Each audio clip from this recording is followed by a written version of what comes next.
ভেলাঘৰ মেজি সাজি চিৰা জলপান দৈ সান্দহ মুড়ি হুৰুম মাকৈ মিঠা আলু আদিৰে প্ৰাক-ভোগালী আৰু মকৰ সংক্ৰান্তিৰ উদযাপন।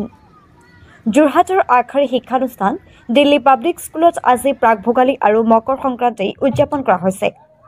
বিহু উদযাপন পৰম্পৰা ৰীতি-নীতি আৰু খাদ্য সংস্কৃতি যেন নৱপ্ৰজন্মৰ পৰা হেৰাই নাযায় সেই উদ্দেশ্যে এই অনুষ্ঠান বিশেষ ব্যৱস্থা গ্ৰহণ কৰা হৈছে।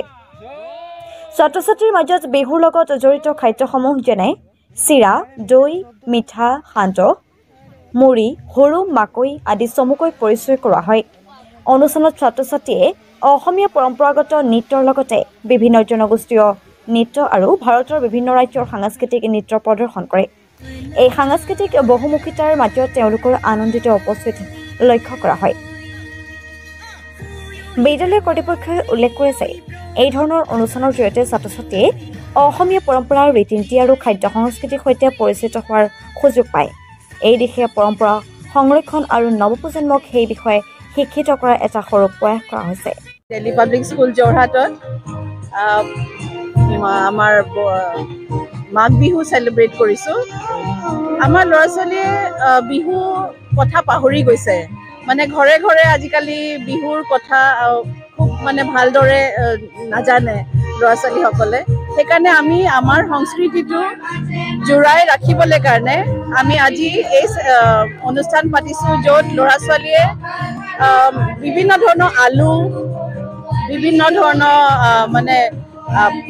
মানে আমাৰ মাঘ বিহুত কি আমি খাওঁ, কি মানে আমাৰ অৰিজিনেল অসমীয়া কি বস্তু কি খাদ্য হয়, সেইখিনি আমি আজি এক্সিবিশ্যন কৰিছোঁ। আৰু সেই হিচাপে আমি ভাবোঁ যে আমাৰ ল'ৰা ছোৱালীখিনি এই অসমীয়া জাতি অসমীয়াৰ আমাৰ যিখিনি অনুষ্ঠান অসমীয়াৰ আমি যিখিনি চেলিব্ৰেশ্যনছ সেইখিনি যাতে বুজাই ৰাখিব পাৰোঁ। আমি আজি মকৰ সংক্ৰান্তি সেইও আমি কথা কৈছোঁ। বিভিন্ন ষ্টেটত পোংগল হয়, তাৰপিছত আপোনাৰ লৰি হয়, সেয়াও আমি বুজাইছোঁ যাতে আমি চব unity in one, unity in diversity actually এই কথাষাৰ আমি বুজাব খোজোঁ। আজি বিহুৰ কাৰণে চবৰ কাৰণে ওলগ জনালোঁ। নাটকখন এৱাৰ্ড পাইছে, গুৱাহাটী মাজখোৱাত হৈছিলে। এই নাটকখনৰ একচুৱেলি গোটেই মূল মানে কোৰটো হৈছে অসমীয়া সংস্কৃতি আৰু বিহু আৰু শংকৰদেৱৰ কথা লৈ পেলাই এখন মিউজিকেল ড্ৰামা হয়।